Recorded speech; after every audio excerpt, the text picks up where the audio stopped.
Hey everyone, in this video we will see hog ring versus pin detent on impact wrenches, differences, pros and best use cases.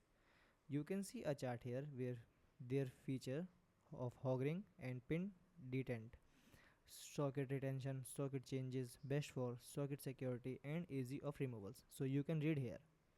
So hog ring pros are quick socket changes, easy to use, good for everyday's job.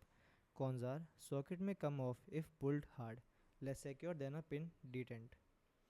Pin detent pros are hold socket very securely, best for high torque jobs, then less chance of socket failing off.